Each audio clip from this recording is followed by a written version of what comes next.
अस्सलाम वालेकुम विद्यार्थियों, आज आपण मराठीची कविता क्रमांक 7 चंद्रावर मी गेलो तेव्हा ही वाचणार आहोत। प्रथम मी कविता वाचेन आणि त्यानंतर त्याचं स्पष्टीकरण व्यक्त करेन। तर आपण सर्वांनी या कविताला ऐका, म्हणा, वाचा। चंद्रावर मी गेलो तेव्हा नव्हता दिवस नव्हती रात्र, प्रकाश आणि अंधाराची रिमझिम होती मात्र। चंद्रावर मी गेलो तेव्हा नव्हता दिवस नव्हती रात्र, प्रकाश आणि अंधाराची रिमझिम होती मात्र। चंद्रावर मी गेलो तेव्हा कापूस कापूस झालो, रंगत रंगत इकडे तिकडे आरामात हिंडलो।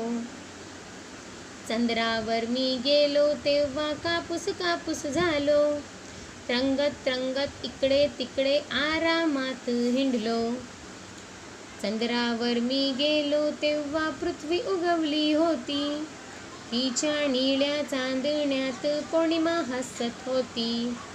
चंद्रावर मी गेलो तेव्हा पृथ्वी उगवली होती, तिच्या निळ्या चांदण्यात पौर्णिमा हसत होती। चंद्रावर मी गेलो तेव्हा ससा बिस्सा नव्हता, आर्मस्ट्राँगच्या पायाचा मोठा ठसा होता। चंद्रावर मी गेलो तेव्हा ससा बिस्सा नव्हता, आर्मस्ट्राँगच्या पायाचा मोठा ठसा होता। राजन साटम, कवि नाम है राजन साटम। राजन साटम इन्होंने इस कविता को लिखा है, जिसमें वो कहते हैं कि जब वो छोटे थे और जब वो चांद पर गए तब क्या हुआ। चंद्रावर मी गेलो तेव्हा नव्हता दिवस नव्हती रात्र। वो कहते हैं कि जब मैं चांद पर गया तो नहीं वहाँ पे अंधेरा था, नहीं वहाँ पे दिन था, नहीं वहाँ पर रात थी। दिवस और रात्र ये यहाँ पे विरुद्धार्थी शब्द आए हैं। प्रकाश आणि अंधाराची रिमझिम होती मात्रा। प्रकाश और अंधार, प्रकाश यानी उजाला और अंधार यानी अंधेरा, ये भी यहाँ पे विरुद्धार्थी शब्द है। तो न प्रकाश था, न सही से पूरा उजाला था, न पूरा अंधेरा था, बल्कि दोनों की रिमझिम रिमझिम जैसा था, अंधेरा उजाला जैसा था। चंद्रावर मी गेलो तेव्हा कापूस कापूस झालो। अब कवि कहते जब मैं चांद पर गया तो मैं कापूस कापूस यानी कपास के जैसा हल्का हो गया। रंगत रंगत इकड़े तिकड़े आरामात हिंडलो। हमने जोग्राफिया में पढ़ा है कि जो चांद है वहाँ पर जो है ज़मीन की तरह कशिश शकल, ग्रेविटी नहीं है। इसके लिए जो भी इंसान चांद पर जाता है वो हवा में मानो जैसे तैरता है। तो ये कवि जो कहते हैं कि मैं भी कपास की तरह हल्का हो गया और हवा में यहाँ वहाँ, इकड़े तिकड़े यानी यहाँ वहाँ, ये भी विरुद्धार्थी शब्द आए हैं। इकड़े तिकड़े यहाँ वहाँ क्या करने लगा, मैं घूमने लगा। हिंडलो यानी घूमने लगा। चंद्रावर मी गेलो तेव्हा पृथ्वी उगवली होती, तिच्या निळ्या चांदण्यात पौर्णिमा हसत होती।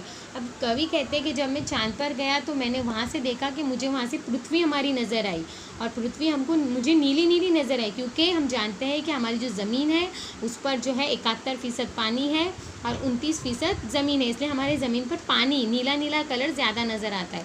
और वहाँ से कहते हैं कि मानो उस पानी में मुझे पूर्णिमा, चांद का साया नज़र आ रहा था। चंद्रावर मी गेलो तेव्हा सस्सा बिस्सा नव्हता। कवि कहते जब मैं चांद पर गया तो मुझे वहाँ पर कोई सस्सा यानी खरगोश वगैरह नज़र नहीं आया। आर्मस्ट्राँगच्या पायाचा मोठा ठस्सा होता, वहाँ पर मुझे जो है आर्मस्ट्राँग के पैर के निशान नज़र आए। आर्मस्ट्राँग कौन है?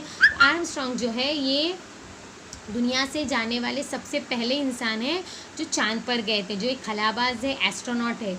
सबसे पहले वो चांद पर गए, उन्होंने वहाँ का मुशाहिदा किया और दोबारा ज़मीन की तरफ लौट कर आ गए, तो वहाँ पर उनके पैरों के निशान जो है कवि को नज़र आए। तो इस तरह से इस कविता के अंदर कवि ने अपने चांद पर जाने के तजुर्बे को बयान किया। आपको इस वीडियो को सुनना है और किताब में से इसका वाचन करना है।